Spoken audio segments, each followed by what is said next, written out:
Good evening, everybody. Welcome to Cyberhuman Frontiers. Once again, it is today, February 13th, 2021, and we are going to bring you some more on a continuing journey through artificial intelligence and developments as they are starting to hit the market and hit the industry and are getting cranked out of the research institutions with some very gifted scientists and engineers leading the way.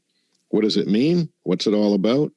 Well, I don't know. We leave that up to you to some degree.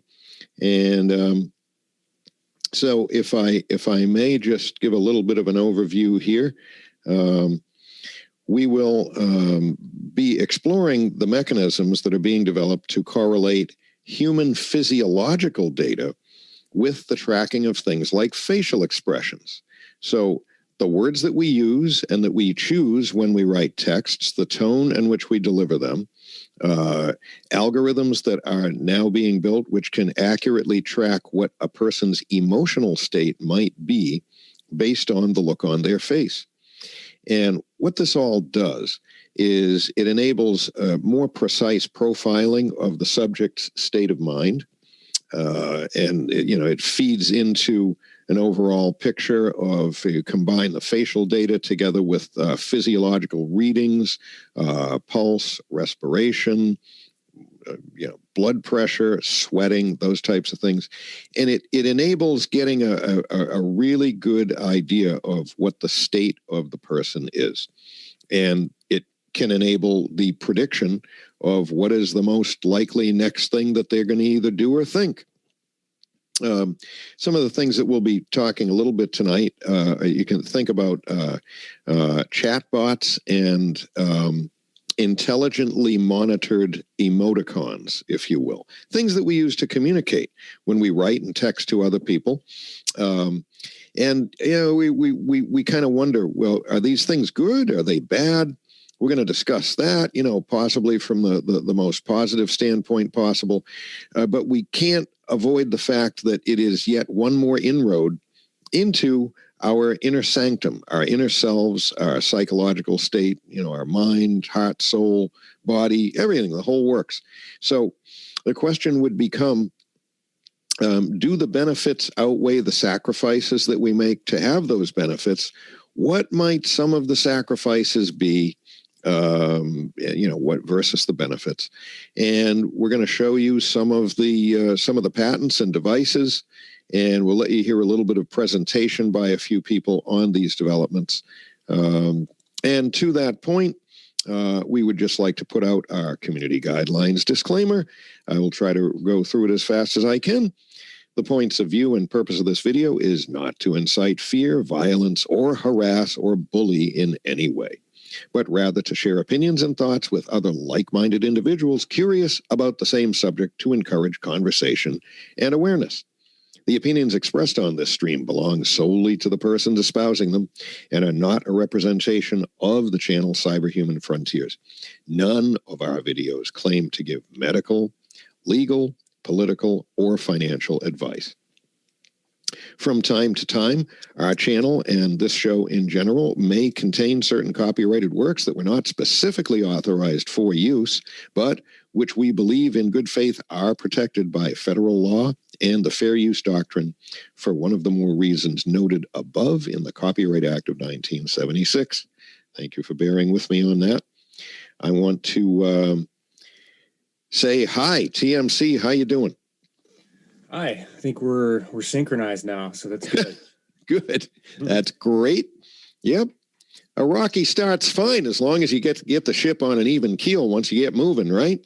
Yeah. Well, so here we go. That's what live is all about, man. So I put up, in the side wallpaper there, I put up a picture of a happy kid. It's actually not a kid. It's kind of, a stick figure with kid clothes drawn onto it. But it's a happy kid who's got virtual reality going. And he's got his hand sticks there so he can control it. And wow, he's so happy. This is kind of like the new world. But I have this little thing. Might be a little bit of a surprise to you, TMC, but I want to kind of just jog us to a blast from the past very briefly, if I can. Let me find this thing here. And so it's like, what a simple life is like versus what the amazing advanced life of I don't know, whatever we're headed into. And boy, we're moving fast. Something to definitely stay tuned in on. That's why we do what we do, bring it to you. But I have a little segment, a little snippet from a podcast by Jordan Peterson. And just thanks extended ahead of time for allowing us to play this little passage of this. And it's not very long, but it's like the past or the simple life versus the future, the brave new world versus science fiction coming true. Who knows? I'm a sci-fi guy, I like that stuff, but it's sort of starting to scare me. So here we have, let me see if we get the volume good. And here we have just a little excerpt. And Jordan Peterson, you'll hear it. Very short, just setting the contrast between the days of old and the days of the new. Here we go. So there are people today who think life was better in the past. They argue that there was not only a simplicity, tranquility, sociability, and spirituality about life in the distant past that has been lost, but a virtue too. This rose-tinted nostalgia, please note, is generally confined to the wealthy. It is easier to wax elegiac for the life of a peasant when you do not have to use a long drop toilet. Imagine that it is 1800, somewhere in Western Europe or Eastern North America. The family is gathering around the hearth in the simple timber-framed house. Father reads aloud from the Bible while mother prepares to dish out a stew of beef and onions. The baby boy is being comforted by one of his sisters, and the eldest lad is pouring water from a pitcher into the earthenware mugs on the table. His elder sister is feeding the horse in the stable. Outside. Can you picture it? Can you just dig into that? Apart from the long drop toilet, it just seems so, just kind of so just cozy and family and, simple and self-sufficient and warm and homey. It was a tough life too, though. So anyway, he goes on. There is no noise of traffic. There are no drug dealers, and neither dioxins nor radioactive fallout have been found in the cow's milk. All is tranquil. A bird sings outside the window. I'm going to read the next section too, but it's a very interesting paragraph because it speaks to something that I think has a dramatic origin too, a mythological or archetypal origin, which is the idea of the simple life where everyone is living in harmony with nature and the depredations of culture have not yet manifested themselves. And okay, so that's enough of it. TMC, comments on that? The simple life. Yeah, the nostalgia of it's great. I don't know if most people would like it after a week or a month. Right. It's hard work. It's talk if you can. I don't know if maybe my volume. Let me check my thing here. If you can elevate your volume a little bit. Yeah, it was nice but hard. You know what I mean? Like what's it like when you don't have power tools? There's no diesel fuel, and you're digging ditches by hand, and there weren't medical advances, many of which have been very good for us. So people died younger, to my understanding, and if they had a drastic injury or something, who knows what would happen? They might die from something that would be very easily treatable nowadays. Other thoughts? Yeah, it's I don't know. Just give and take, man. I don't really agree with the culture piece that I think he was getting into, where the culture hadn't permeated into daily life. I would say that it's just a different culture, and you could argue back and forth if it's a better one or not. But human nature is going to express itself, I think, in whatever culture exists. So you could easily compare and contrast country life with city life and say one culture is better than another. But the reality is that humans are there no matter what, and human nature is there in any respective culture. And so I don't know. That's the part that got me thinking, right when you pause, as he was getting into a distinction between urban culture or modern culture versus the deal is all right. So we got a lot that we're going to get into. You know it, all right? But the deal is that we evolve. We built. This is a thought that I had today. Humans like to build machines, but let's define machine. Machines can be actual mechanical machines.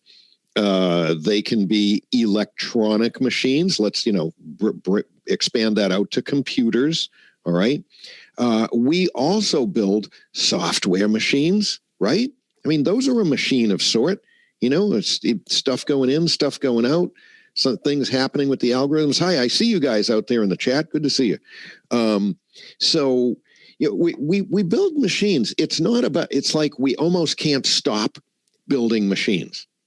Okay, we're just going to do it. The question is, like, are we fool enough to dabble in things that we open up, a huge toxic mess of contagion of something that's going to spell extinction for the human race, and then who's controlling it, who's building it? It's all about that stuff. We are destined, almost built in a way that we're just going to keep pushing forward. We're just going to keep doing it. So we're talking, okay, so now, that was the past. Now we see the kid stick figure over there. This is the kid of the future, is not even going to need to look at the real world. That kid of the future is going to be able to live in a world completely enveloped by a virtual reality with something such as that headgear that he's wearing. I mean, it's a possibility. A person could never have to leave that space and go into like real tangible earth with dirt and horses and earthenware cups and, candlelight in the log cabin, with the winter wind blowing out. It's not going to have to happen. That can all be experienced. So, so as we get into tonight's discussion, I got another little thing that I was thinking of actually playing a little bit of it as a kickoff point. And I don't know if you want to do that or if you want to talk more initially, but I'm sort of ready to go. What I got is the MIT Media Lab presentation up about emotion recognition. Mm-hmm. So I'm kind of thinking in that direction as a massive kickoff for us. And then from there, we'll see where it goes. What do you think? Sure. Do it? Yeah, right. Let's see where it goes. Yeah. Okay. Sounds good. So, yep, I really enjoyed just thinking of that, that nostalgic past. And now we're going to move on into today. So, all right. And we do give thanks ahead of time and recognition for the sources that we're using here. And this is all for your education and entertainment. And I know that I'm going to botch this name. I'm going to try, though. Emotion Recognition in Images and Text by Agata Lapradisa. She's a tenured professor, MIT Media Lab. And she's going to just start us off about how this new stuff works. Check it out. I'm going to talk about emotions today, and I'm going to start by showing you this picture, because I want to highlight how remarkable is our ability to recognize emotions, our human ability to recognize emotions. So when you look at this image, for instance, we don't know anything about these people, but we can capture a lot of things about the atmosphere, right? We see like a positive atmosphere, and these people seem to be engaged and seem to be connecting on something. So all of that is emotional information that we can capture just with one image. And we have this remarkable capacity for recognizing emotions. Why is this capacity useful for us? It's very important in our social interactions. So when we interact with people, we are constantly making guesses about how others feel in order to adapt the way we communicate to others' emotions. It's very important to detect people's needs as well, and also to... Well, she's going off a little bit there, but it just in general, we're talking about, building a really comprehensive data set about a person in general, person's general profile, but then about the state, the environment, and the way that they're interacting and reacting and what they're thinking, feeling, sweating, breathing fast, calm, fell asleep, who knows what. It's all part of it. So it's just one more aspect of that information for a purpose. And she goes, I found this very interesting. You might. She goes on. Predict people's reactions. And actually, emotions are so important in our lives and have a strong influence in a lot of our cognitive processes. So, for instance, they modulate our attention mechanisms, and they strongly influence our memory and also our learning process. So, emotions are so important in our. I just want to. Do you want to jump in on that? I mean, it really is. Emotions are almost superior to our logical process. They regulate everything that you do. And so the easiest way to kind of frame that is if you get up and go to work every day. Some days you get up and you feel great. Other days you get up and you don't. You had some fight last night, or you've got some stress or some crappy thing going on at work or whatever. Right. And then other days you're neutral. And the point is this. Typically, when you get up every day for work, you do the same thing. You go through a routine. And everything that you do will be modified, even just a little bit, by emotion, based on how you feel. And it could be something as how hard you brush your teeth, or if you drop or fumble something in the kitchen versus not. If you're in a rhythm that sort of resonates with itself, and you get moving, like you just ramp up and you're at launch speed, right? Or you're dragging. It's TMC. It's so utterly true. If you're in a low emotional state, then one might fumble more. That just hit me. That's so true. He says, "Oh man, I hate everything," and wow, and then before you know it, you drop a cup of coffee on the floor because you weren't on it. You weren't on your game. Or it goes the other way too, right? If you're pumped, then you're going to go out and conquer the world. Yeah. Yep. The same actions can be taken, but how you experience those actions, how you feel while you're going through those actions has everything to do with the way that those actions are actually expressed and completed. It has everything to do with it. It's very important. So people that say, "Oh, I don't let my emotions," okay, fine. You may have some element of discipline there if you're cognizant and conscious about it, but that's not 100% of the time. And your emotions are always there, whether you acknowledge them or not, whether you suppress them or not. They're always there, and they're always measurable. They're always measurable, and that's where I think we're going to go. Even TMC, even for the people that are, they have like a steel skin and an iron fist, and they say, "No, I am not ruled by my emotions." But even them will have readings that can be detected. Yeah. Oh yeah, there are things that occur in your body as a result of what you experience. How you process that information changes your physiology, and your physiology can be measured with different sensor platforms, and it ranges from your voice recognition. They can detect stress patterns and happiness patterns, all kinds of different patterns with neuro-linguistic type algorithms, right? Tone, exactly. They can detect all kinds of emotion. Like a quiver in the voice, the tonality, the timbre of the voice, just that translates to like tense vocal cords, a tense throat, uptight, or totally relaxed. I'm so relaxed, right? Yeah. And then there's your camera. Your camera can look at your eyes. It can measure your heartbeat. It can understand blood flow. It can understand different muscle positions. If you're smirking or smiling or frowning or whatever, and it can put all of the various facial features together using algorithms to determine what your emotional state is. And if you want to stick in your own mind, right, if you don't think that they can actually measure your heartbeat and your pulse and the flushing of your skin. Right off your Apple things. Watch. What's that? Right off of your Apple Watch. I'm talking about a camera, just a camera. Scanning. Mm-hmm. A camera looking at you. Camera can do some very, very amazing things. They can pull, what they do is they take still images.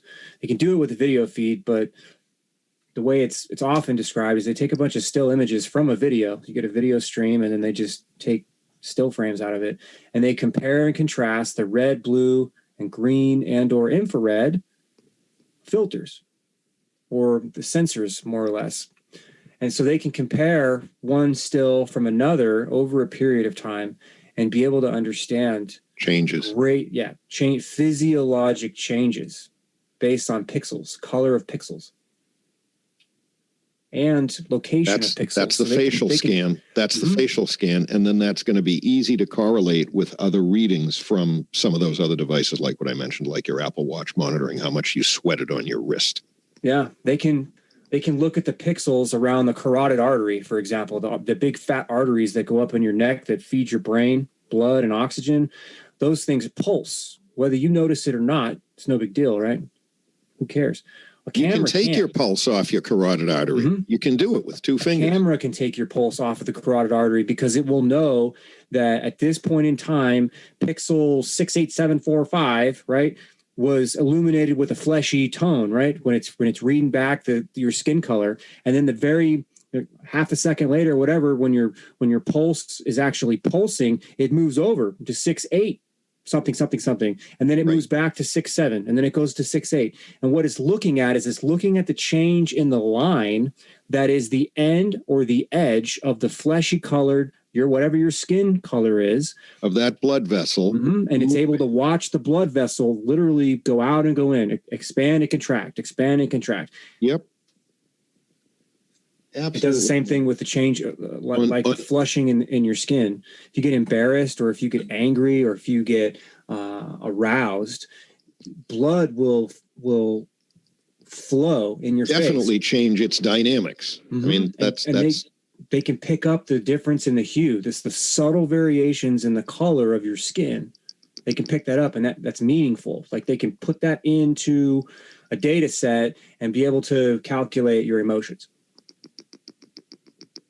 You know that it happens for most people. If they get sweaty, the face gets sweaty, it gets shinier. I mean, that's an easy one, right? Mm-hmm. You know, it's the sweat spreads out and it makes light reflect off. I mean, that's real simple for these devices to pick up. So I guess the general backdrop of it is they're drilling down, they're keying in on the emotional aspect, and that is just one more piece of the picture. And this lady gets into some of the technology of it, and we'll show you some of the actual stuff a little bit later in the show too. And I had two thoughts. One is, as I listen to these people speak, it makes me think that they're dedicated to their work. They're brilliant, but it seems like, do they ever stop and look at where this is going and whether they might eventually become victims of some of the technology that they developed, that they actually worked on? Yeah, I don't see a whole picture of full awareness on the part of a lot of the people who do their presentations that we feature from time to time on our show. And that troubles me a little bit. And so, she's going to get really knee deep in exactly how they do it. And, so the question that you might have in the back of your mind is, what's the drive to do this? Why are they doing it? And it's always a question. And that's a common theme throughout all of our shows. Who's controlling it? Who's funding it? Why do they do it? And, so anyway, it's just one more little part of that picture of profiling and understanding us. Could it be good? Yes, it could really be good. It could be, that information could be utilized to help rescue a person from what might be a psychologically traumatic breakdown that they're going to have. All right. I mean, that really could happen. You know, rescue agents could be sent out to assist and aid that person, but maybe not. And given the ubiquitousness of this stuff and it is soon becoming large scale dispersion of it amongst like everybody, you got to wonder who's collecting all this data, you know, building all of these data sets on all these people, and what is the purpose of it? Let's listen to her a little. Anything else to add, or you want to let her go on a little bit more? Yeah, I'd say let her go on. I can add this. Everybody's getting the information. Government's getting it. Corporations are getting it. And the reason is money and power. And I know that's just a very broad stroke, broad brush statement, but it all boils down to money and power. And we can get into the nuances of that. But yeah, let's let this subset of power being control. Yep. Yeah. Okay. Here she goes. I'd like to show when we're done. Yeah. All right. Our lives. And when we imagine the AI of the future, so I'm going to ask how many of you have seen at least one of these movies here? So most of you have seen at least one of these movies. So you know what I say. I'm not going to make any spoiler, but you know what I'm saying when I say that the machines that we imagine in the future, all of them have some kind of emotional intelligence. But on the other side, emotions are so complex, right? Even for us, sometimes it's difficult to know how others feel. We can grasp some information about the apparent emotional states of people, but it's complex sometimes to know how others feel or even how we feel. So how can machines do something that complex? Well, the thing is that when our emotions change, there are a lot of things that change in our body. So for instance, when we are nervous, usually... Just pause for a second. So she's just going over what we already talked about. We have heart rhythm, we have respiration, we have what is the surface of skin with a hair coming out of it, and there is sweat glands around that, and the hair itself. There were little muscles around the hairs. You ever heard the expression, you know, wow, it made the hair on the back of my neck stand up? Well, that's because there are muscles around all these follicles, and they can stand up or they can lay down depending on stress, agitation, activation, or whatever. And then facial expression, and then subset of that being the eye, the constriction of the muscles around the eye. So it's the stuff we were just talking about. Our heart rate increases, also our respiration rate increases. We sweat, so the electrodermal activity in our skin also changes. Our facial expression changes, our gaze patterns change, our pupil changes as well, our blood pressure, we have different body postures, we use different gestures depending on how we feel, our voice. Yeah, I'm glad she hit on that, because we've been talking about, you know, facial and physiological features, but also just the overall way in which a person is, what their posture is. You know, the whole body, you know, I mean, is it all constricted up? Is it tight, closed, limbs all close to your body? Or is it in an expressive mode? All this stuff, all can be captured by a camera and by other radar imaging devices, which are easily found in most of our homes nowadays. Can change as well the way we write, the way we type in our phones, for instance. So there are a lot of signals that change with our emotions. So what we can do is all of these signals can be captured with different types of sensors. And then we capture these signals, and if we have data, labeled data with emotions, what we can do is we can try to find patterns in these signals that correlate with emotions and develop machine learning algorithms or systems that can recognize the emotions using this type of information. So we're combining together the emotional aspect, which is deduced from everything that we just talked about, with other physiological information, and feeding that into a system. That system already got your or my unique ID, so it's probably also got some sort of a base profile that it's working off as a baseline to look at what your current state is versus what it has defined as your known relaxed state baseline, and it'll look at the differential between those, and it'll start to get a pretty good picture of, how far you've deviated from that baseline one way or the other. It starts to get pretty smart. The same way we process other type of information. I'm gonna focus first on so I'm gonna talk about some examples of how can we capture this emotional information, and I'm gonna start with vision modality, which is one of my areas of expertise. So visual modality, cameras. What has been done so far for recognizing emotions from information captured by cameras? Any idea? What's the most popular research from a computer vision perspective to recognize emotions?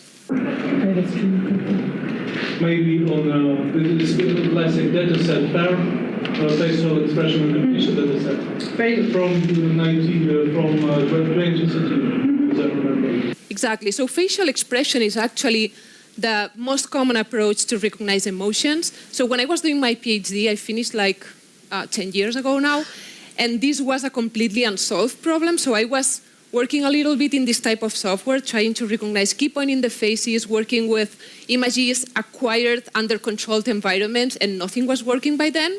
So now, after 10 years, we have these softwares that work very well in recognizing some of the key points on your face, tracking this. 10 years worth of development of software. and I can't help but say, here half of us are walking, and only half of us walking around slightly handicapped for reading data on an interpersonal basis by other people because they're wearing a mask on half their face. So, it's like I'm thinking we're having a harder time reading each other, yet at the same time, over 10 years of development, artificial intelligence and facial recognition expression analysis algorithms are getting better at it. Well, you were going to say something. I don't know what it was. Yeah, she's talking about working on this stuff for the last 10 years. This was done in, this was filmed or recorded between 2019. So, the entire 2000 or 2010 and beyond is when this stuff is pushed out. This is coming from MIT. There are other people working on it, but MIT is one of the primary technology developers for the country. Yep. One of the. So. Yep. It's yeah. Oh, she's going to give us a little bit more detail. Key points and doing some matching between the emotions, so the expressions that are observed and the possible emotions that they are expressing. And this is an example of a commercial software from a company called Affectiva, where you see that the software detects your key points, analyzes the configuration, and makes some kind of correspondence between this expression and the possible emotion that you are expressing with the facial expression. And this software works very well. So it's very well at detecting the patterns. It's very well at detecting the key points. It's complicated to associate the correct emotion to an expression, a face expression. But it works pretty well in some applications. It's being used for test users, for instance. But the problem of this software is that it does not work in the wild. So we would like to have machines that can recognize emotions in any condition. Right. So now they're talking about making it better. I actually didn't pause to make that comment, but just to say, you know what? How you doing, everybody out there in the chat? Reading your messages, and I see you all, and we're paying attention. Yeah, I do want to say something. Oh, good. She's indicated that right there that this stuff hasn't been released into the wild. I disagree. What she's implying there, I think it needs clarification, more or less, because it's there on your phone now. It's already in the wild. What she's talking about is robots, machines interacting with people in real time with audio, visual, and motion stimuli. So something like a call, you call into a call center and you go through an automation tree, and you can tell that that's two-dimensional, even though it's a computer that's doing voice analysis, what it is that you're saying so that it can understand how to route your call. It's not a person. It doesn't have the that extra layer, the emotional component is not there. You can't have a dynamic, somewhat abstract conversation when you call into, call center 800 number or whatever. That's just one example. What she's getting at is like that would be more effective if it could get that reading, because it could have caller A and caller B call in, and caller A is doing other things and they're just waiting for the phone to get picked up, and caller B is agitated and they need a hand right now, and that's all picked up. So it's more like holding your hand the way a friend would, instead of holding your hand the way a customer service representative would. Like they spent all this time just looking at a call center, right? Yep. They spent all this time trying to get a system or a machine to respond like a customer service representative reading from a script.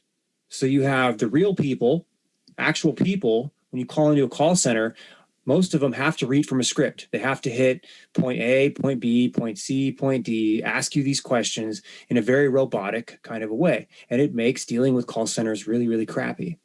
Well, on the other side, they've created machines with software to do the same thing, to sort of match and make that standard the same, whether you talk to a person or a machine. A lot of that is for efficiency and to understand the technology as well as worker performance, but it's also conditioning the public. What I'm getting at is when you can call in to a company and you talk to an AI, you talk to a machine, but it's like having the customer service rep that doesn't give a shit what the boss says, and it's going to help you fix your problem. That 1 in a million that you call, when you're just like, you get done and you're like, wow, where great. You, yep. Yeah. And they're rare, but they're there. They're there in every company. And and that's what I think she's getting at with this idea of releasing emotional AI, coupling it with industry, releasing it into the wild. And that's just basic. The next step is automation and robots, where you're going to have robots that are able to communicate with you, and then add the AI emotional software on top of interacting with them in the workplace, so they're more human-like. Yeah, to make them more closely interactive, in a sense, more intelligent, artificial intelligence. More or less to fit in. Yep. And at the same time, we will be scaled back with our emotional intelligence. As that emotional intelligence comes online, there will be a natural adjustment process where people will actually modify their emotional intelligence because they have to consistently and repetitiously work with an AI that may not have very good emotional intelligence software. And it's gonna be a very interesting integration when people, people are going to end up adapting. We're very adaptive creatures, both physically and mentally. We're going to end up adapting to the way that those things send their output interaction to us.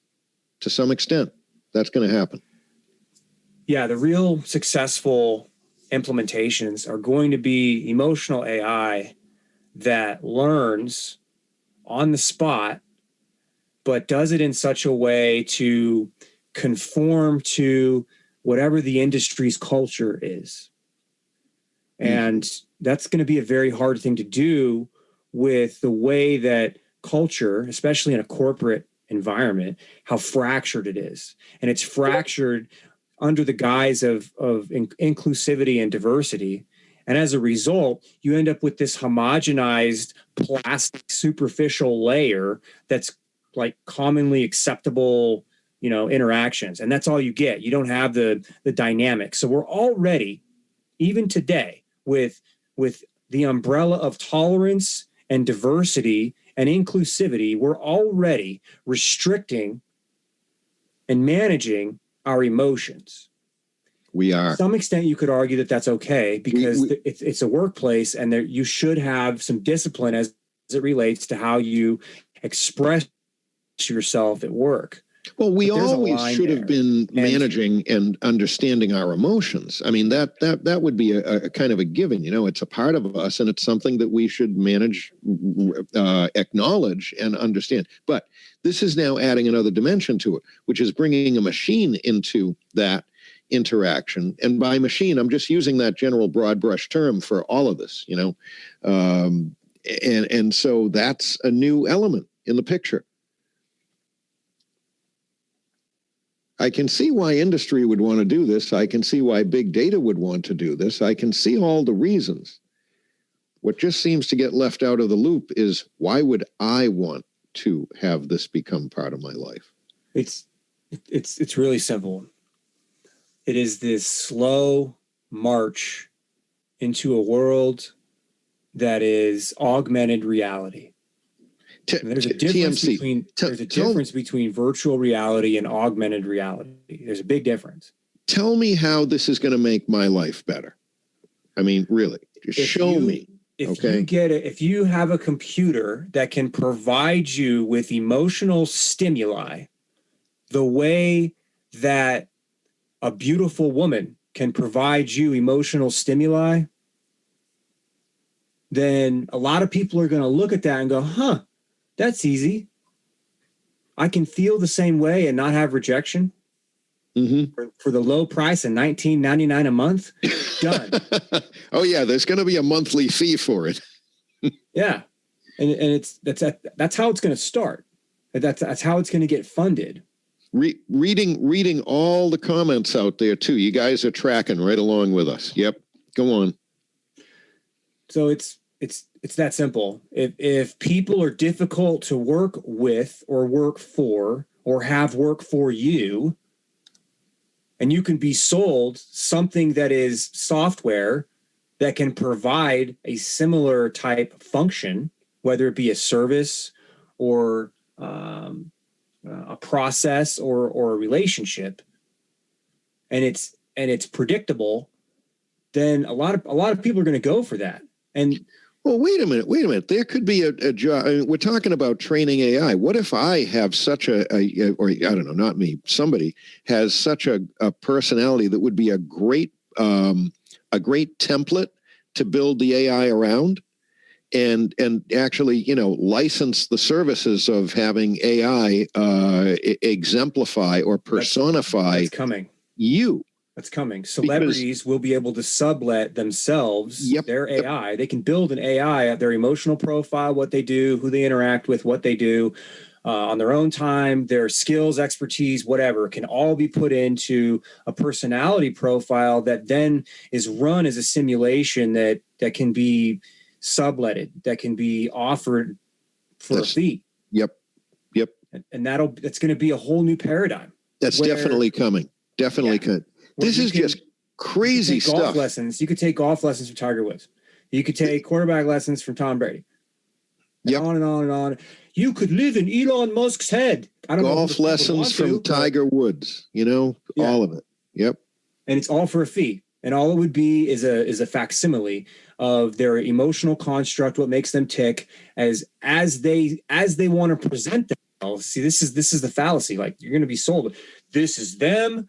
You're gonna have a one-on-one with fill in the blank, and it's gonna be great, and it's them. But in reality, it's not. It's a produced version of them that is an outward expression. The same way a Hollywood star, projects themselves when they go do interviews and all their public fanfare and everything, versus the real Hollywood stars as they're in sweats and yoga pants and their hair's all fucked up, and they got a hoodie on and big rim glasses because they don't want to be recognized, and when they do, they're generally like, get away, so you're gonna get the cute and fluffy version for a fee that's going to push forward this idea of augmented reality.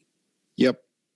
By the way, to everybody out in the chat, I wish I could respond to you and interact with you, but while I'm sharing the screen, I can't. Otherwise, I might screw something up. But anyway, definitely reading. Well, here's a question. We're dealing with a lot of virtuality now anyway. Okay. So What's the difference if there's a little bit more virtuality? Powder's comment out there really gives me a chuckle about the blow up. What difference does it make? Does it make a difference? I mean, isn't real life really kind of hard? Look at that. Look at that happy kid with his goggles on. I mean, he's just so happy, you know? Just let him be happy. It doesn't matter whether there's anything real about anything that he's seeing or not. I'll quote Elon Musk.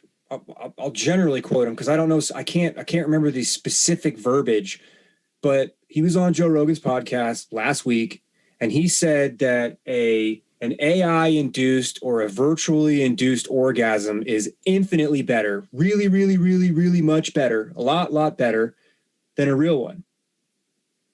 Right. And they were talking about tying into the brain and right. Because he's into Neuralink. They didn't talk a whole lot about Neuralink exclusively, but they were talking about what it would look like. And ultimately, he's also said this: whoever gets to the limbic system first wins. And the limbic system is where the emotional centers are. Yeah, it's joy. where the reward centers are. It's where joy, pain, pleasure, primal reptilian driver behavior exists. Is there in the limbic system. Yep. And anyway, I lost my train of thought, dude. Well, you were responding to the question that I posed. What difference does it make? You know, I mean, so much is virtual now. Thanks. So that's the digital side that's where we're going. Complete virtual, augmented reality, virtual reality, whereby you can be sensorially stimulated, all five senses up to and including your emotions, with some type of a digital interface. And then the other side is, here, wear a mask. Everybody's dirty. Wear 2 masks. Okay, now you need a vaccine. We have sickly people. We have obese people. We have poisonous food. We have poisonous water. We have poisonous air. We have an imploding global economy that's going to continue to turn the proverbial screws on the population, that's going to push them into the digital space because it will be a cheaper way to escape reality, while at the same time conditioning the public, especially the younger, more impressionable generations, that people are generally dirty. So why wouldn't I want to satisfy and fulfill my human needs and desires through a computer, rather than risk getting COVID or AIDS or herpes or the CLEP or whatever new funky fungus funk is going to come out? Funky fungus. That sounds like a song. I got the funky fungus. Yeah, okay. Well, you got Bill Gates buying up farmland, and he's, you know what that guy's into. That guy's into like genetic this and that. And so, oh my gosh, dude, you have any idea what food is going to do to intestines as time goes? It's already creating a microbiome imbalance that's resulting in excessive amounts of fungus and mucus linings in the intestine. That has everything to do with the microbiome being jacked up, which messes with your neurology. It messes with your digestion. It creates body toxicity. It prevents nutrition from absorbing into your body. Messes with the human biome, so everything. The wrong flora are in the body instead of the right ones, and that alters hormone production, moods, physiologics, fat and carbohydrate, changes all that stuff. So you have that for the physical. Your original question, right? Why deal with the physical when you've got all this cool virtual stuff? And you were saying it somewhat sardonically or sarcastically. Well, look at the happy kid with his VR goggles on. He is right now playing with his childhood playmate, which is virtual, fueled and driven by AI, by the way. But why would he ever want to go out in the yard or in the dirt or in the woods with an actual other kid who's all dirty and, he's grimy and he picks his nose and his clothes got muddy. He's got his own germs. He smells lousy. So it's just so much more fun. It's clean. It's sterile. It's no risk. Dude, and he's having all the fun he could want. How much fun is a baseball and a stick when you compare to VR goggles that have electrodes around the rim, that the piece that actually attaches to your face, that's able to sense and stimulate your nerves and your brain in succession with whatever it is that you're experiencing through that VR. How about this?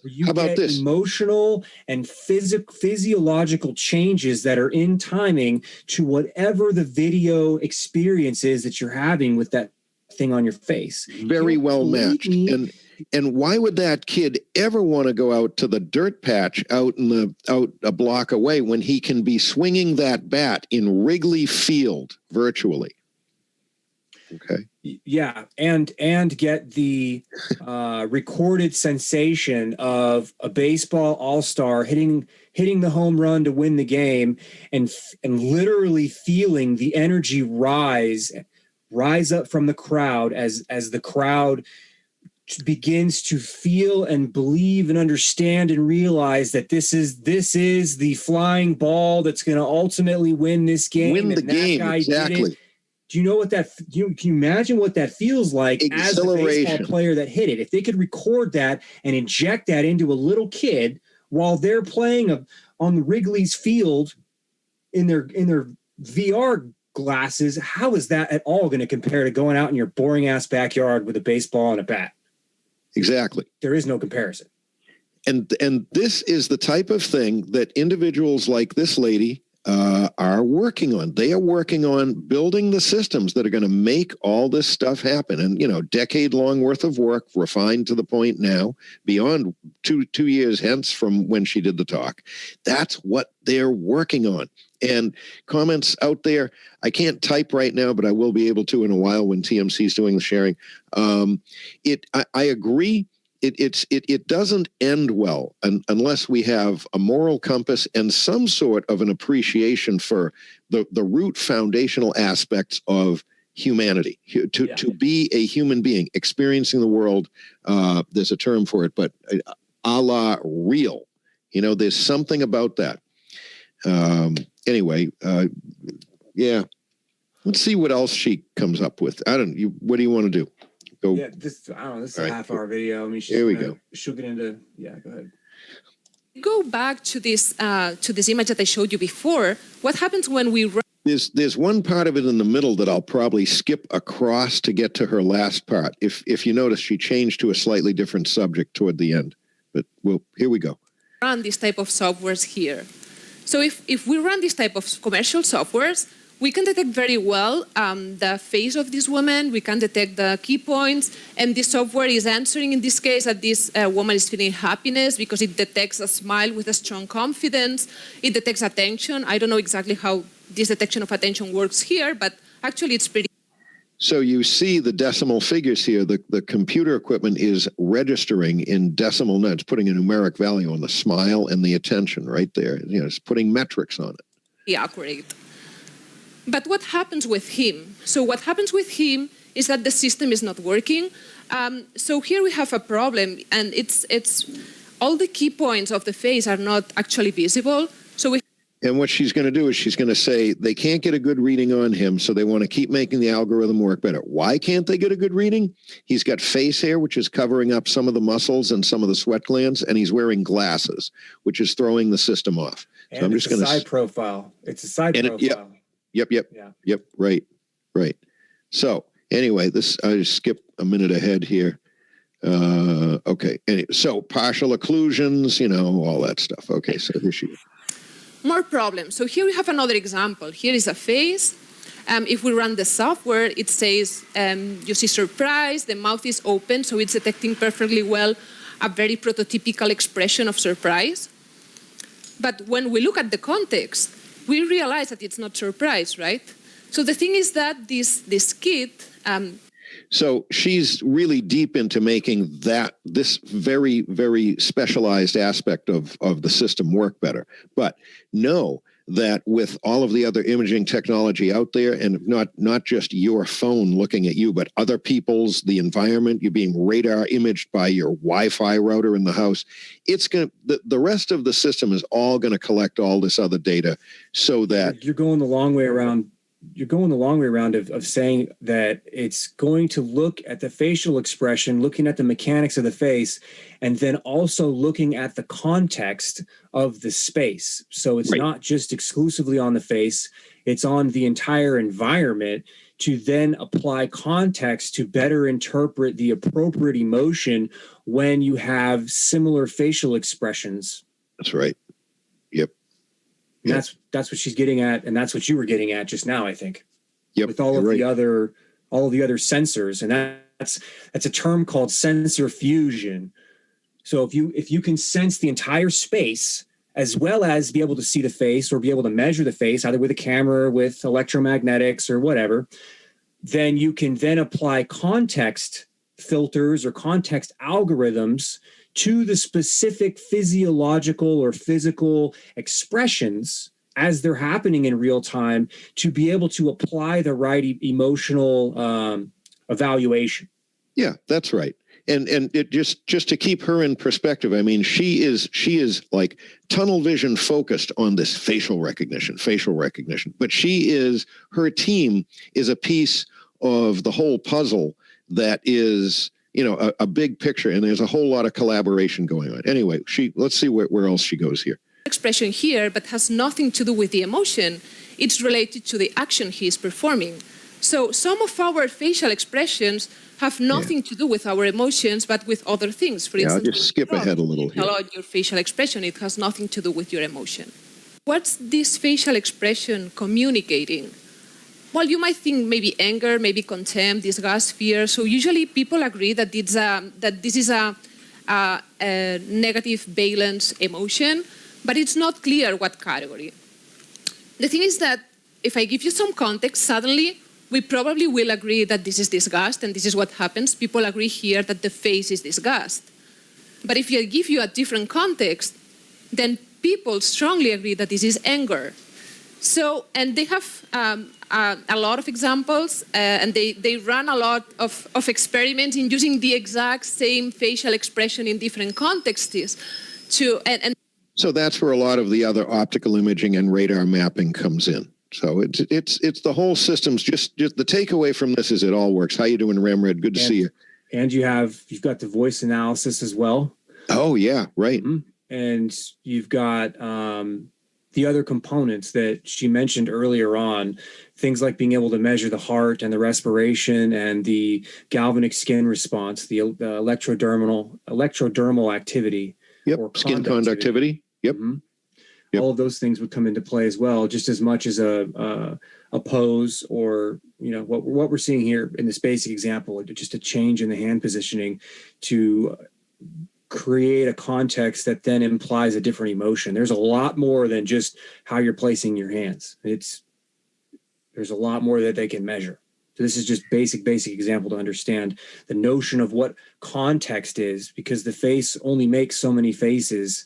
And so context, as the face is being contorted, if you will, has everything to do with good analysis, with effective analysis. Really interesting thing that just caught me out in the chat. It's all interesting to me. Some of it's really funny. Thanks for all the comments. But one comment is, do some people maybe invent stuff like this because they're just not really, they don't ever really want to be engaged with actual humans, and go through all the complexity of that. Maybe they were never good at it, or maybe because they just don't like humans. They're more comfortable with machines and building stuff that does things for them in their own perspective that they never were that good at. So they go into engineering and they build stuff. I don't know. It's interesting. It's an interesting avenue of thought. Why are there people that do this stuff and they dedicate their lives and they are brilliant at what they do? Okay. Really, but yeah, let's see. I'm almost thinking of skipping a little bit further ahead. Let's see what she says here. They realize that the context strongly influences the way we perceive emotions. Okay. So this is the motivation of one of the projects I'm working on that started here in Barcelona, and now I'm still working on it in collaboration with the affective computing group at Recognize Emotions. We cannot just rely on the face. We need to understand the context of the person, and in particularly, we are working in the scene context, in the situation of the person. And the interesting thing of working in this type of context is that suddenly you can say much more about the emotions. So maybe with the expression you can say something about basic emotions, but there are some secondary emotions or social emotions that are very interesting that if you don't see the context, you cannot say anything about them. Like here, once you see the context, you might say that this person is feeling confidence when you define confidence as feeling of being certain, conviction that an outcome will be favorable, encouraged, or proud. So that's the idea of the emotion recognition in context project. So what we want to do is we want to go from images like this one, so not just relying on the face, looking also at the context of the person, trying to recognize emotions. And for that, so this is a computer. You want to say anything here? I'm seeing people showing up out there watching you. How you doing? Shouting out to you. Any comments here where we go from pictures to emotions? Or just no, I like that they've illustrated a deep learning model. I mean, everybody has their own perspective or their own idea of what AI is. And I mean, you could spend years trying to understand different AIs, but really what it is, it's just a way to manage and a way to filter and process data. That's all it is processing data and then taking some action. And some action could be, it could be a physical action, like running a program through a robot, but it's still, at its primary core, fundamentally analyzing, working through data in order to make a decision and take an action. That's really what AI is. Yep. In many different spheres of interaction. Yep. All right. We're gonna probably, if I can, I'm gonna skip a little bit ahead. We'll see. Vision project. We know that in computer vision nowadays, what is working best is deep learning models. So our idea was, okay, let's try to model this problem using deep learning. So first challenge that we faced, we didn't have any training data, of course, because as we said before, usually all the research on emotion recognition from images was focused on the face, so we didn't have any data set where we could see people in their context. So that's just her group, okay? But, they're a little bit handicapped because they're compartmentalized. They're just working on what they're working on. Keep in mind the whole big picture once... She's going to just go through her personal project here. Right. And I'm thinking this is where, I think this is a good place to skip ahead a little bit. What do you think? Because I want to get to her last part. Let's see here. She's got somebody sitting on a fire hydrant smiling. And then dominance, that is measuring whether someone is feeling dominated. We came up with what we call the emotic data set, which is a collection of these images, 23,000 annotated images, 34,000 annotated people, because for some images we have multiple people annotated. And we separate the other person. It was like a mess, so it recognized almost everything possible. And so this is showing that. Okay, I'll just stop and read those for a second. All right, so, pleasure, disapproval, doubt, or confusion, a disquieted state, surprise, sensitivity, aversion, fatigue, sadness, or esteem. Okay, things to quantify, things to get a calibrated reading on so that you'd start developing accuracy. All right. Not all the information is coming just from the context, but it's the combination of the context and the person which actually creates the output. Exactly. So the truth is that this system is not working very well. So this is the first attempt in trying to recognize emotions using not just face, but using person and situational context. So this is our first baseline. We are progressing in this project in different directions, but so far, if you are curious, you can visit the website of the project, you can download our data, go to this restaurant, and when you can get information about the... Okay, here's another section that I thought was good. This is correlating text, the words that are chosen to say the same thing. What words were specifically chosen, let alone actually pulling a voice wave pattern analysis on it as well, but... okay, here we go. Our data, you'll find our publications, and soon this might just... This is one of the projects I've been working and related with emotions and images. I'm going to switch to a different modality now, so I'm going to talk about text. Yep. So another... You might find this interesting. Source of information where you can get... Comment out in the chat. Their entire goal is to overthrow God. They will fail. when you can get information about the emotions of people is text, right? Depending on how we feel, we use different words and we express ourselves in a different way when we write. So let me show you one example. So this is, so the Red House restaurant is a restaurant in Cambridge, Massachusetts, in USA. So if you go to this restaurant and you never went to this restaurant and you want to know how good is this restaurant, what do you do? So you Google this restaurant and you get all of these reviews, right? So this is one example of a review of the Red House restaurant. Okay, so let's focus in a piece of this review. So here it says, what a delight, terrific menu, great craft cocktails, unpretentious atmosphere of mostly locals and college professors chatting over dinner. Okay, so we read this type of reviews, and from these reviews, we decide whether we want to go to the restaurant or not. Somehow we capture the idea of whether this restaurant is good or not. But it is not saying this is a good restaurant, go there, or this is not a good restaurant, don't go there, okay? So from this type of information, can you... And this is context just in another form. This is context in the text, as opposed to the other context we were talking about, the facial expression, but put it in the context of the environment. This is just another contextual thing.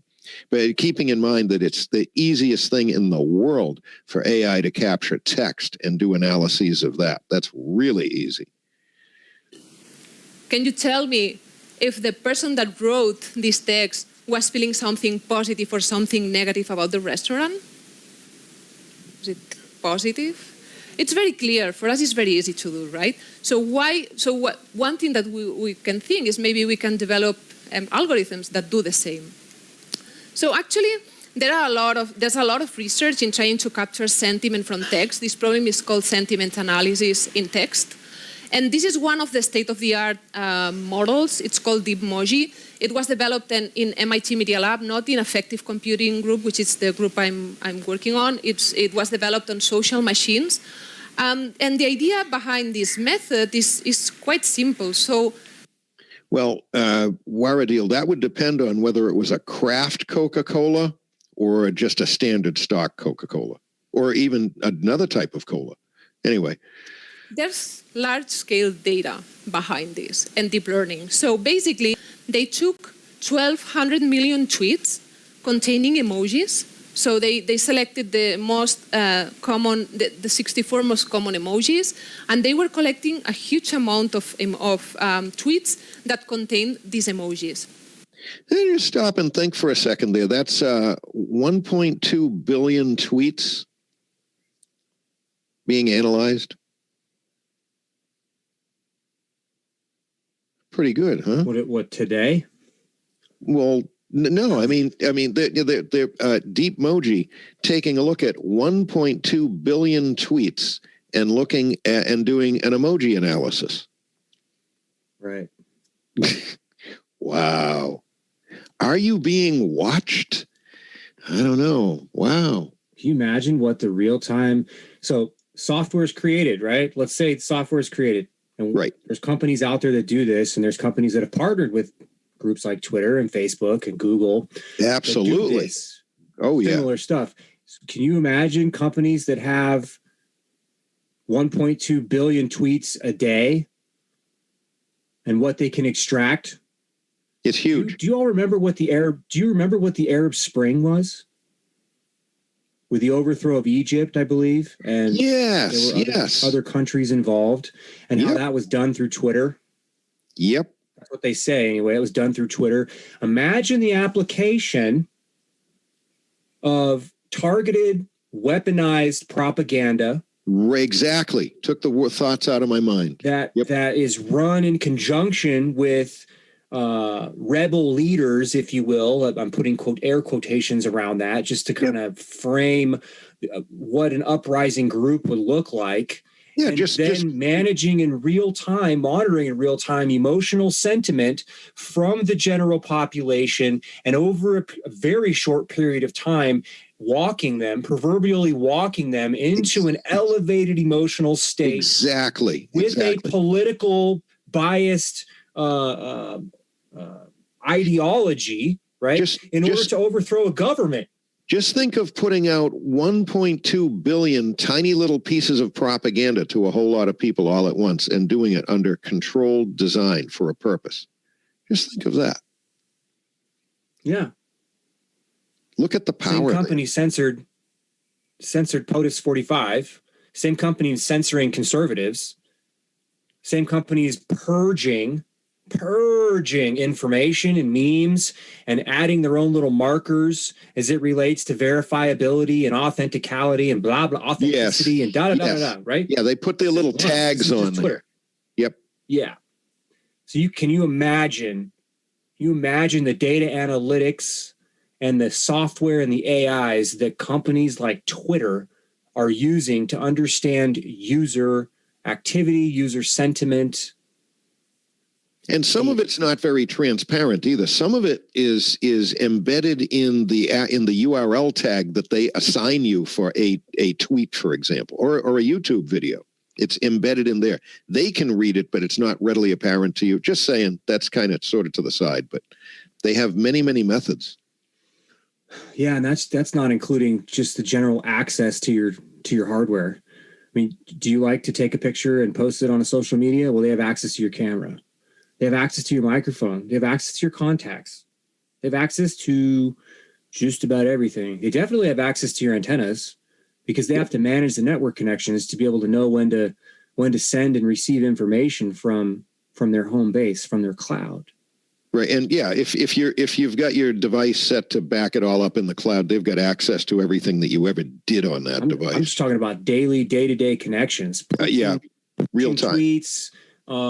Sending tweets, receiving tweets, notifications, all of that stuff. Absolutely. They have access. They have access to your device, to the hardware components on your device, which is where the emotional analysis, to stay in context of what we're talking about today, that's where the emotional analysis is derived from, is from understanding what the sensors, the hardware components, the sensors are picking up on your device. By the way, out in the chat, I didn't know that latest iteration of Steam, Valve, has new virtual reality that they're just unveiling. Didn't know that. Thank you. Stuff's happening fast. Reading what you guys are typing out there. All right, so the level of attention and the multiplicity of data that's collected here, that just blows me away. That anyway, where else is she going here? And they formulated the following problem. So, taking as an input the text, we want to predict the emoji of this text. And they have a deep learning architecture. You can actually, the code is available, and they have also a demo online. So this is a screen capture of the demo. So if you enter the text I showed you before, you'll see this type of output. So this is the emojis that are predicted from the text. And what is interesting is that you see here like different intensities of the words. This is because the deep learning model has an attention layer. So I think what it's looking at is how frequently certain words are used here. Trying to follow. I know she knows what she's talking about, but I'm not sure I know what she's talking about. It can capture the contribution of the different words to this prediction. And actually, this demo is very cool because you can cross the different words and see how the emojis change when you remove some words. So, and this is working pretty well. And there are other models that are similar to this one that also work pretty well for text sentiment analysis. So, what we were interested actually was in the interactive scenarios. So it's very important to have machines that can recognize emotions in text, but we think that it's also very important that... She says there, it's very important to have machines that can recognize emotions in text. She's really into this. I mean, I admire her dedication. I don't know about the big picture, but certainly, but don't underestimate how many brilliant people there are working in furthering the ends of these technologies.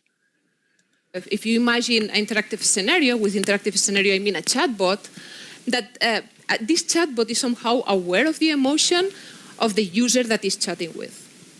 So, make a better chatbot. Okay. You getting interested in this? I This am. stuff interests the hell out of me. This is all this is going to ultimately transform into something that runs right alongside your internal monologue.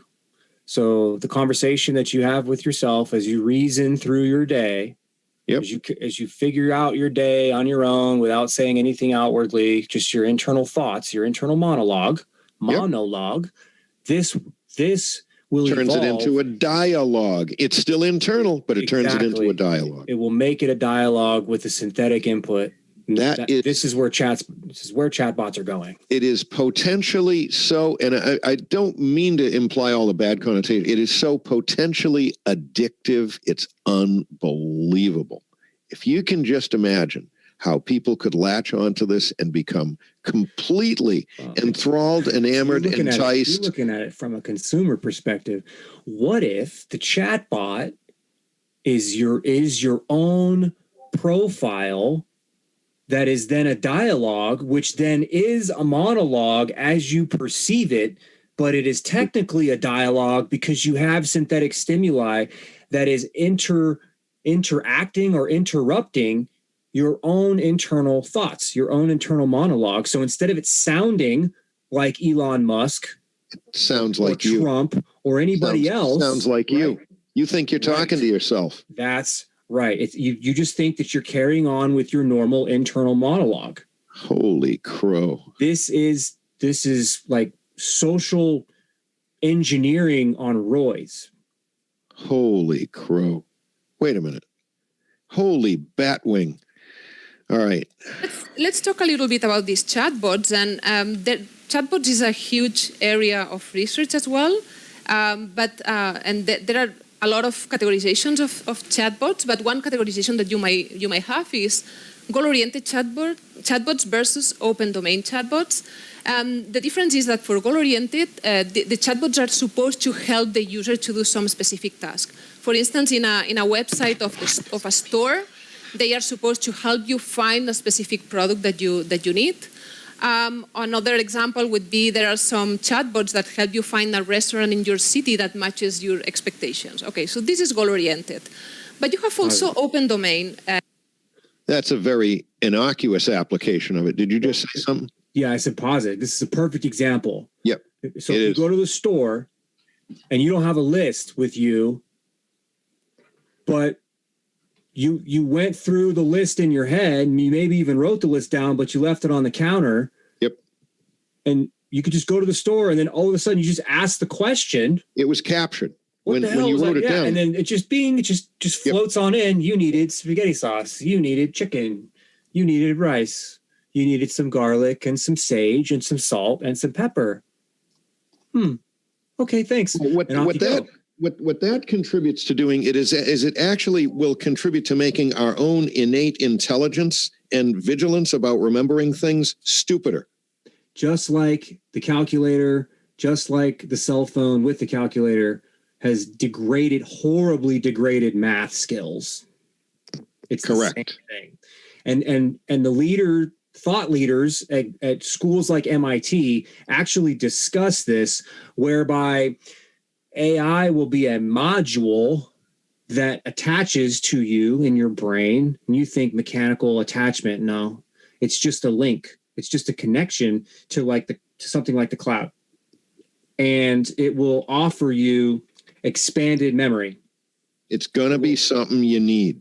It'll offer you hyper quick, complex mathematics. It'll offer you directions, turn-by-turn directions. It'll offer you navigation, just as in these examples here in the video, navigation through the grocery store to get everything on your list without actually having a list with you.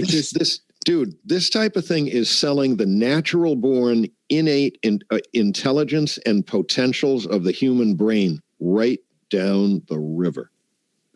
Well, it's replicating that and then selling a replacement for your own evolution. So your evolution, you won't evolve. You're born, right? You're born, and then you're trained by adults most of the time, and then you grow up into being an adult, and then you go through your life, and then you repeat the cycle if you have children. What's going to evolve is the artificial intelligence interaction in our minds. That's what's going to evolve. The evolution will be steered by AI. Devolve. It won't be human. It won't be human evolution anymore. No, correct. It will be human transformation through this transhumanism religion. Yep.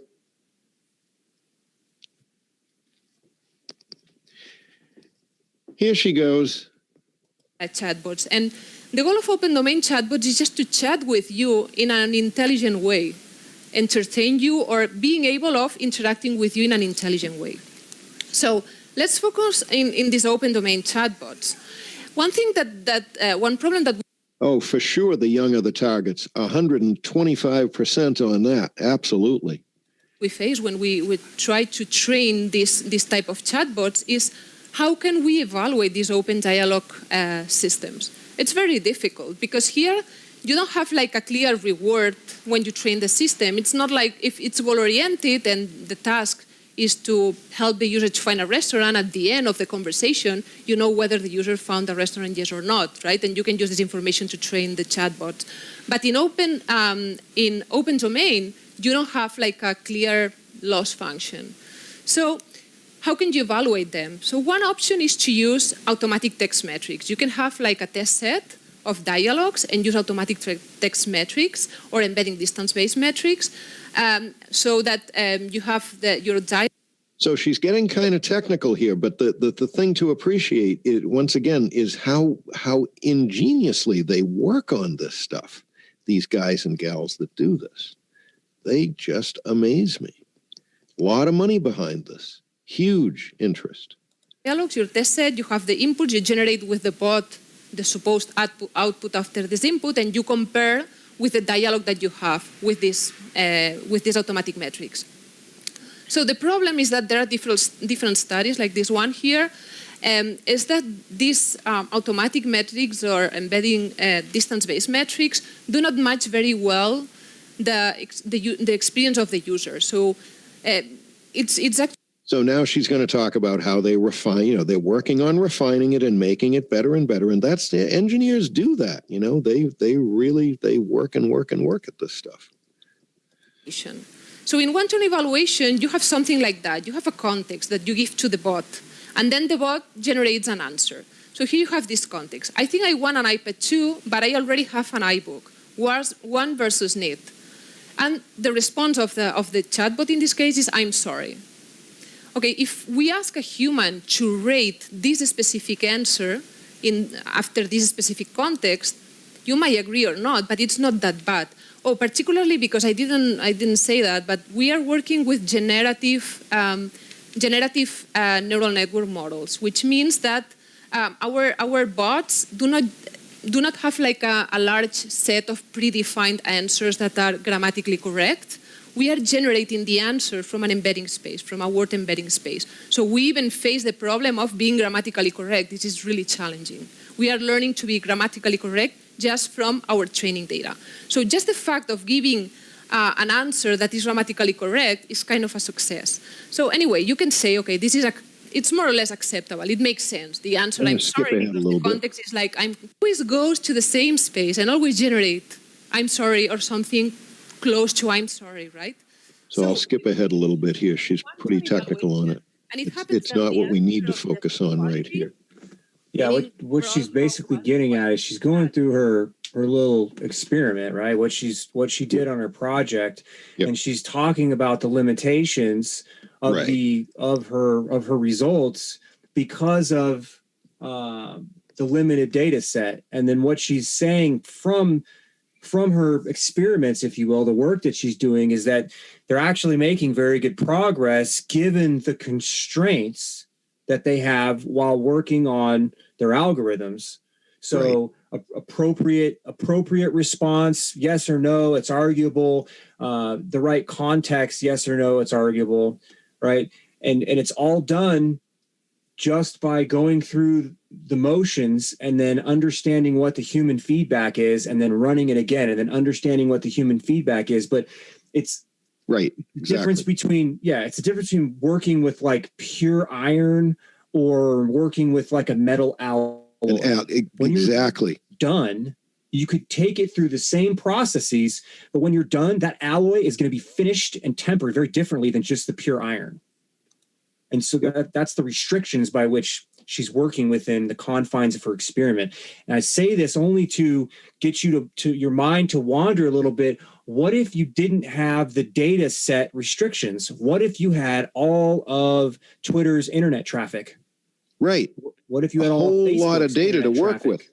Now you know what you need. How quickly and how effectively and how efficiently would you be able to scream through algorithm improvement and do testing in real time on the public? Well, now what you need is more powerful computers with, bigger throughput, better network, and guess what? Oh, you mean like the cloud-based networks that are going up that are putting in the crypto backbones and the quantum architecture backbones? They're going to be tied into the crypto and blockchain that are going to ultimately run decentralized device-to-device style communications through hashtagging.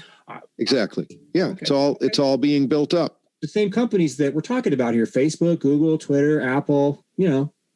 Those guys. Got it. Yep.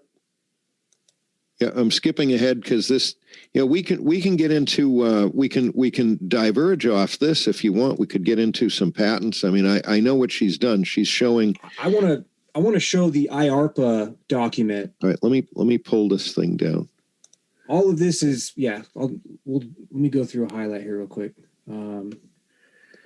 because it's. And finally, I get a chance to chat with everybody out in the chat. That's good.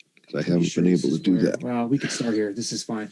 So this is IARPA, the Office of the Director of National Intelligence. And this program is Mosaic, Multimodal Objective Sensing to Assess Individuals with Context. Started back in 2016. It's now closed. It ended, I think, in 2019. So I'm going to read this. And then you enlarge. Yep, you did. Yeah. You enlarge. Perfect. So selecting and evaluating a workforce that is well suited for the psychological and cognitive demands of the diverse positions across the intelligence community is an important and persistent need. This is growing in importance as the pace and complexity of the challenges facing the intelligence community workforce grow and expand. Methods that enhance our abilities to evaluate an individual's psychological drivers, cognitive abilities, and mental wellness and resilience will enable improved capabilities to select the right person for the job, evaluate and help maintain optimal performance throughout their career, and better understand and anticipate changes in an individual that may impact their work effectiveness, something like a divorce maybe, productivity, and overall health and wellness, a change in financial status. Mm-hmm. So this was built for the quote unquote intelligence community, right? But when we take this toolkit that has now been developed, you can then modularize it and make it portable. You can give it to Facebook, you can give it to Twitter, you can give it to the military. For sure. Give it to Google, give it to anybody, and they're now able to evaluate their workforce. They're now able to go through the military on their 60-day stand down and evaluate for domestic extremism, radical ideologies, because of the way that they're able to evaluate psychological and cognitive functions. To address this challenge, the Mosaic program aims to take advantage of multimodal, mobile, worn, and carried sensors. Phone, watch, headphones, smart car, anything that's connected to the internet, and the corresponding data to enable the measurement of an individual in situ, which is a official word for in their environment, while they are in their environment in real time, using mobile, worn, and carried sensors to collect data to enable the measurement of an individual in real time in their environment throughout their daily activities using an aggregate of behavior, physiology, social dynamics, physical location, and proximity, as well as other novel data sources.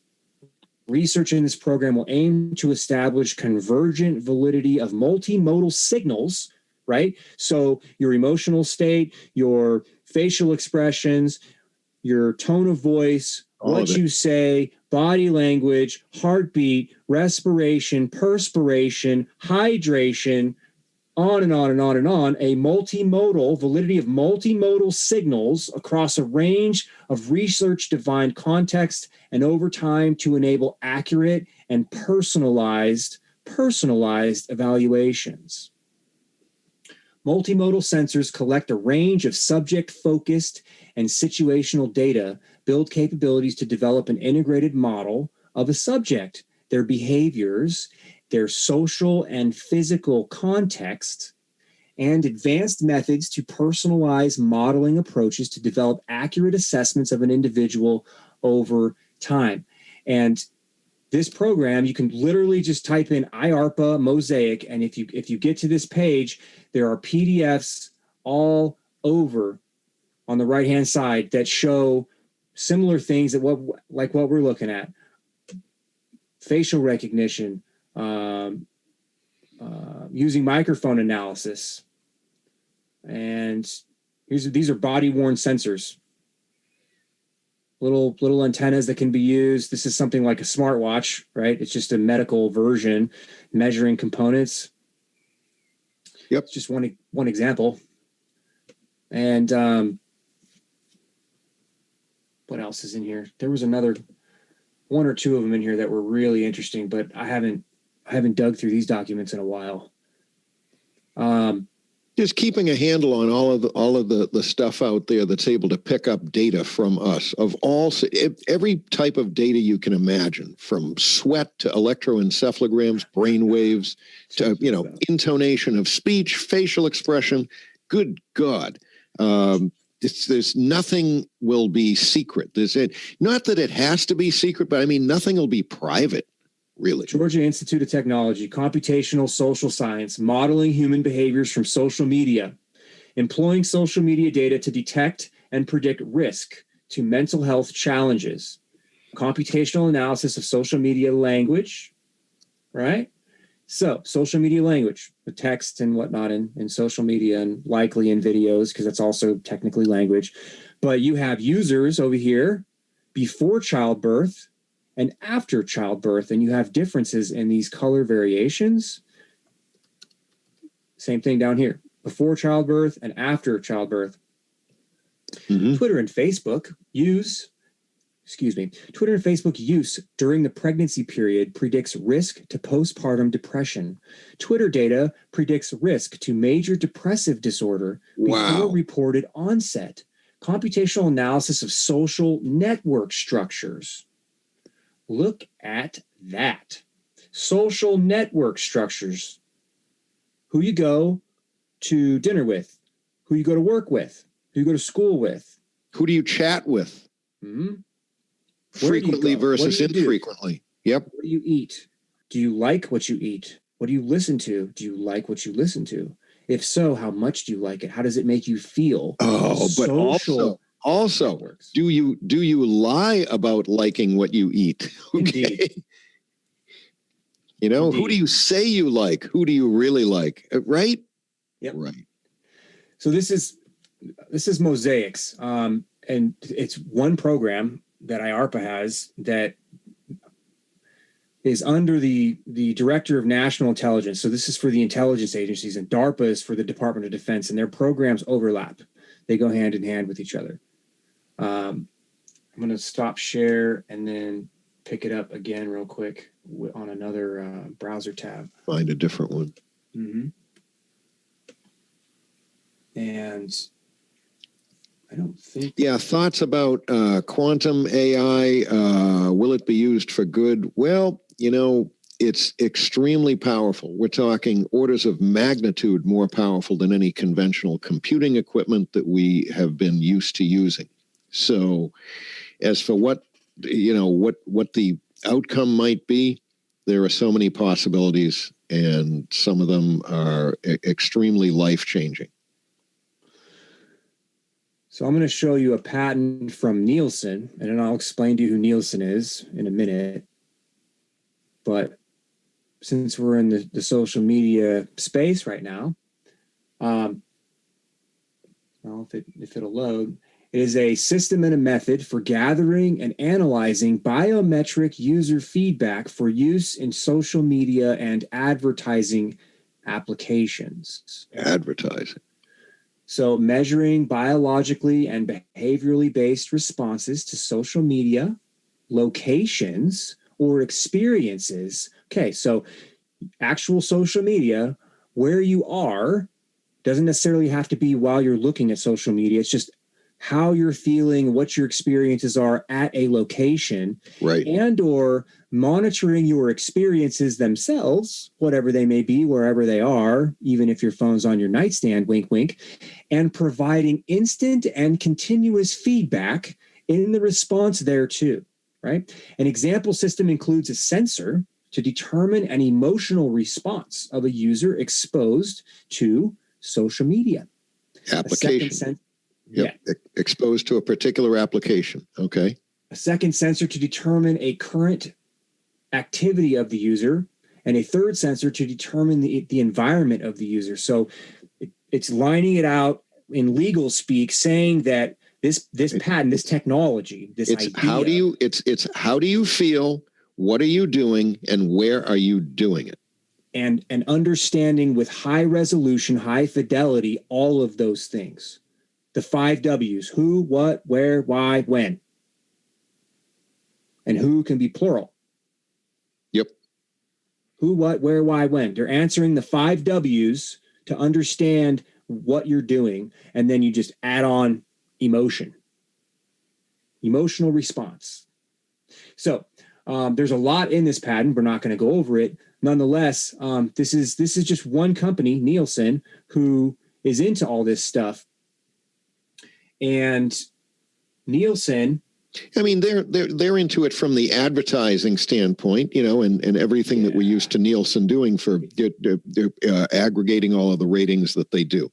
But what you're doing is you're commercializing intelligence tools.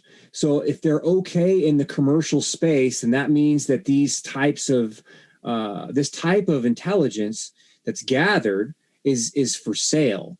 And so you can circumvent the restrictions that groups like the NSA or the CIA have or are supposed to have as it relates to spying on the domestic population. You can circumvent all of that just by buying the information that's already for sale, because this technology is in use. In your pocket. It's there. It's on your nightstand. Right. It's hard. Right.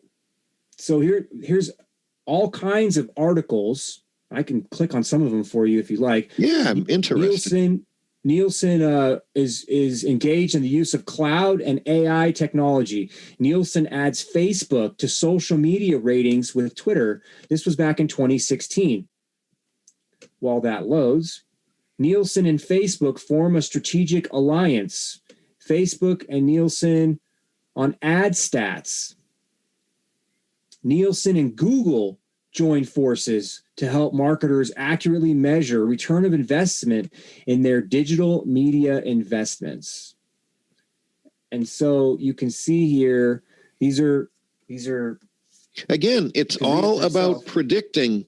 It's all about knowing what you're doing, where you're doing it, how you're feeling, and then being able to predict what you like and what you're going to want to do next. It is very predictive. It's very empowering to these organizations so that they've positioned themselves properly. I mean, in the mildest sense of it, they've positioned themselves properly to be able to make as much money as they can on you. But there are some much darker overtones to this whole thing too. It's for these people, it's the money. If they can have sell batch data to contractors that work for the government, or they can set up contracts with the government so that when the government proverbially, gets the right kind of clearance through those so honorable FISA courts, right?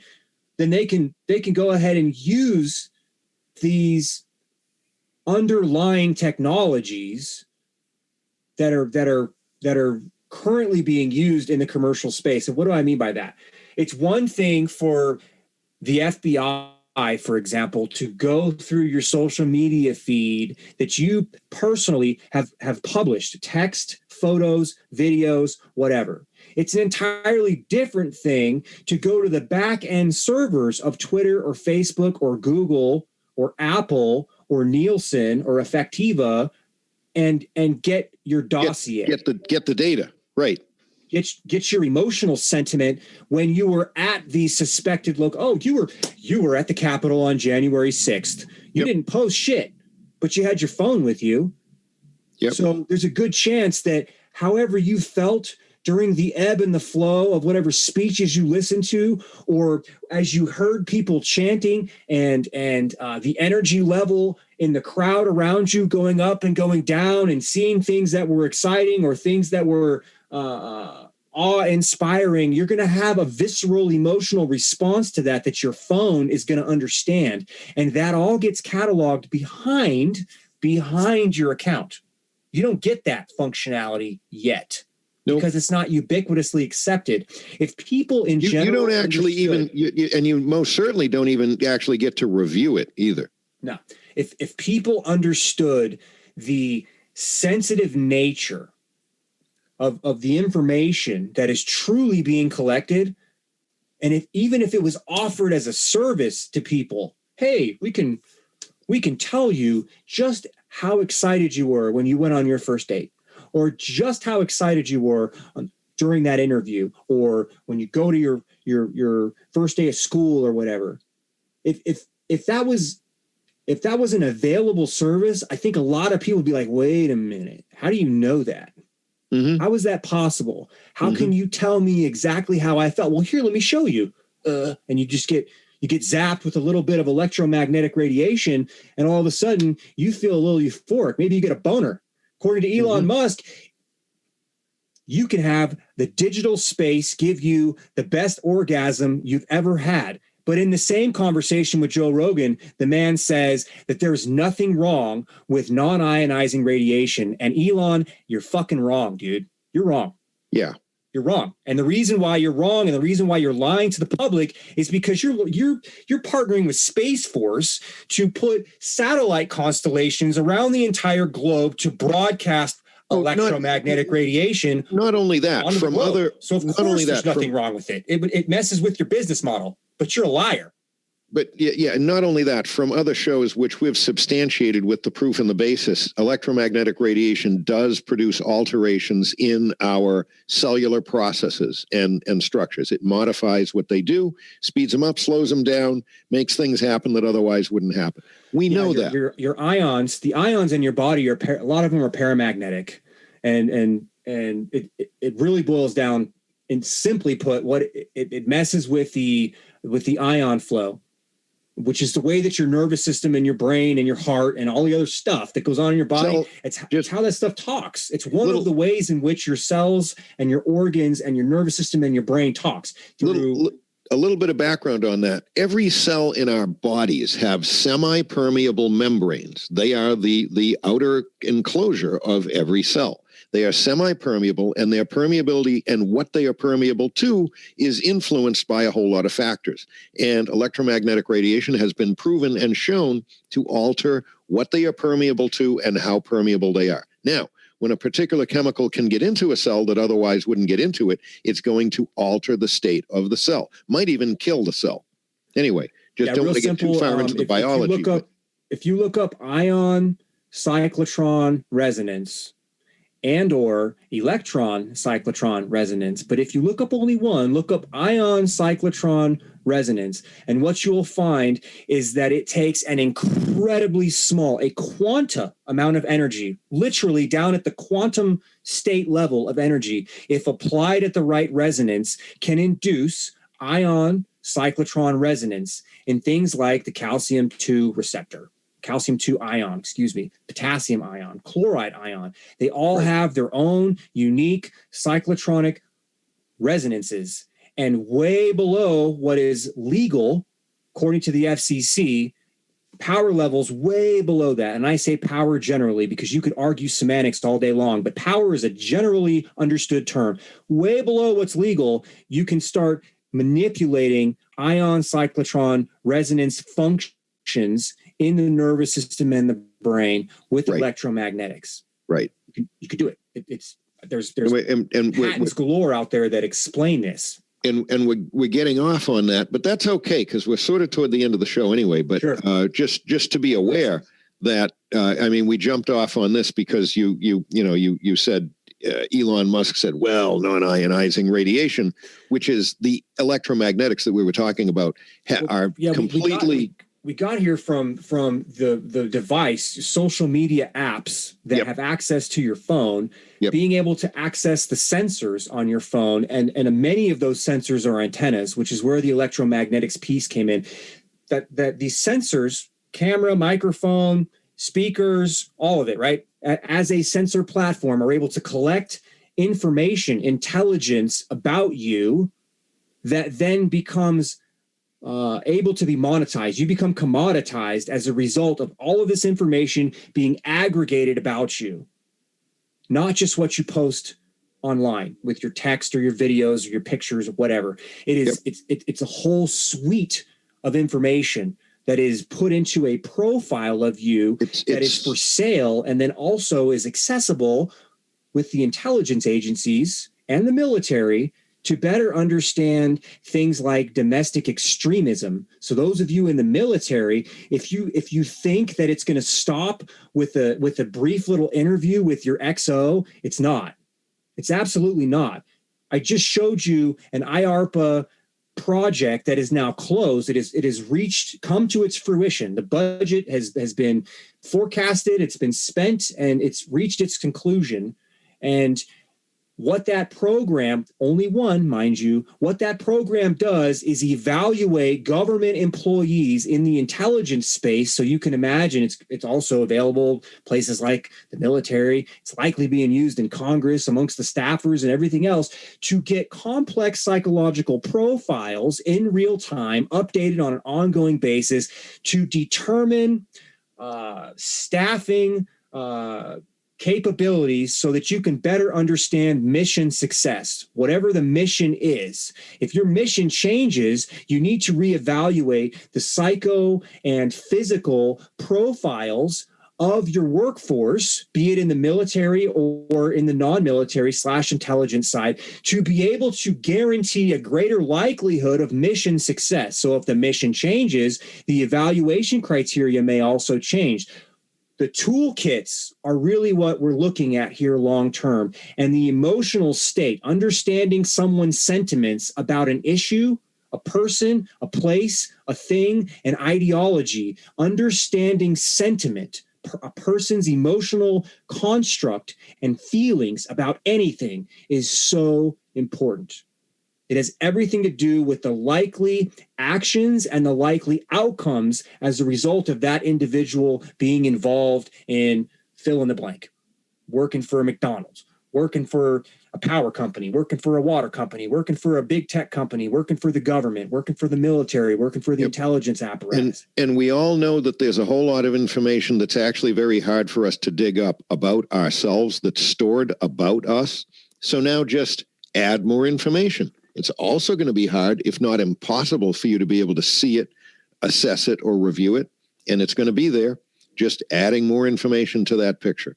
So it's more potential invasion. It is, and additionally, it's broadening the inroad of invasion into our inner selves and our psyche.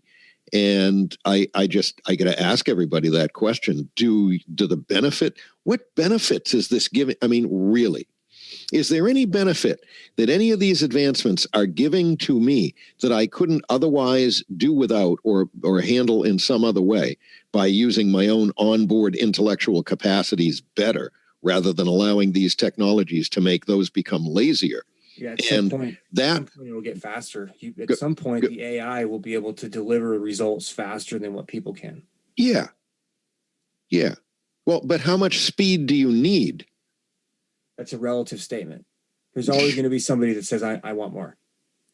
And then if that provides that person with an upper handed advantage, an upper edge advantage, then everyone else will be like, well, I want what that guy has. Yeah, you're right. You're right. It's it's this whole idea of materialism. How much money is enough money for you to sell out your species? How much money is enough? Well, is it ever enough, or are you just inclined to sell out your species? There are people, and I'm not saying that they're wrong, but there are people that are just always headed toward, I want more, faster, better, everything, right? And maybe some of the greater riches in life are to be found in having less, to make space in that empty space for perhaps a spiritual awakening or spiritual awareness. And maybe rather than faster and better, maybe slower is actually better, because it allows that other type of expansion of the human spirit and the human consciousness. And this stuff is just, it's all machines. It's all machine stuff. And it's crowding out, or it's going to work to outcompete and crowd out a significant other aspect of what it is to be a human. It's going to hijack the expansion of consciousness and steer the outcome of the expansion of consciousness. So consciousness may expand, but it's going to expand into a space that has walls, rather than continuing to expand in a space without walls.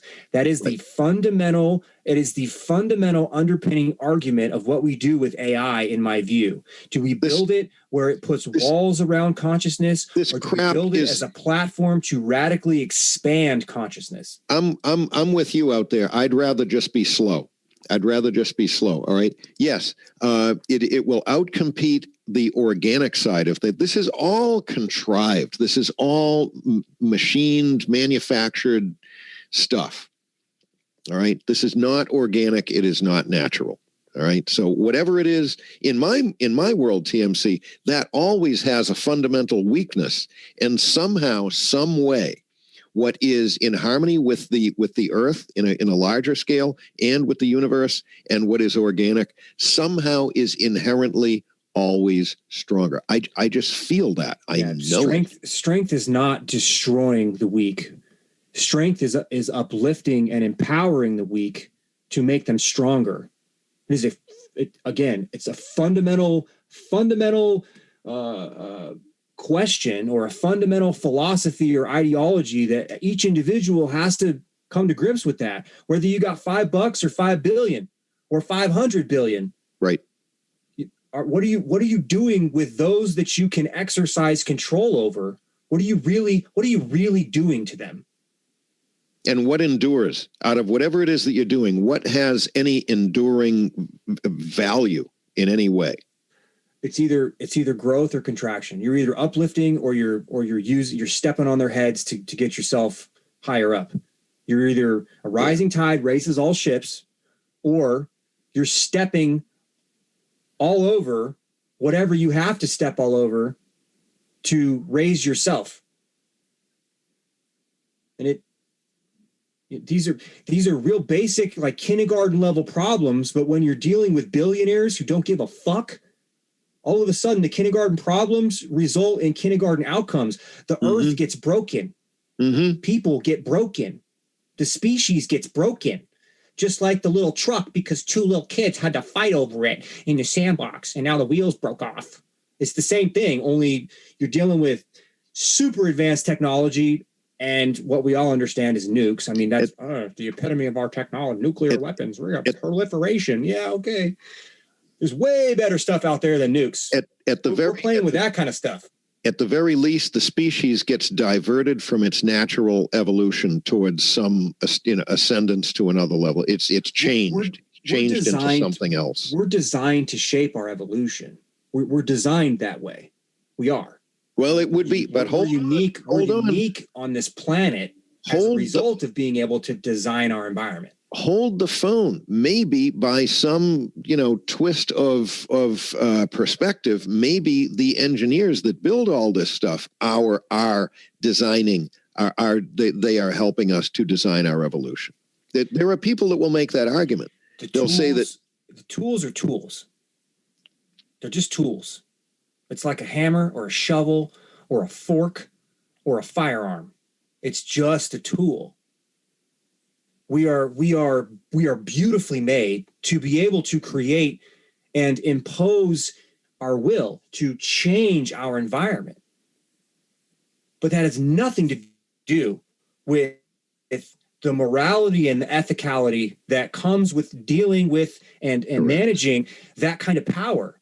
It's like taking your campfire and going and setting your den in the cave on fire 200,000 years ago. Why would you do that?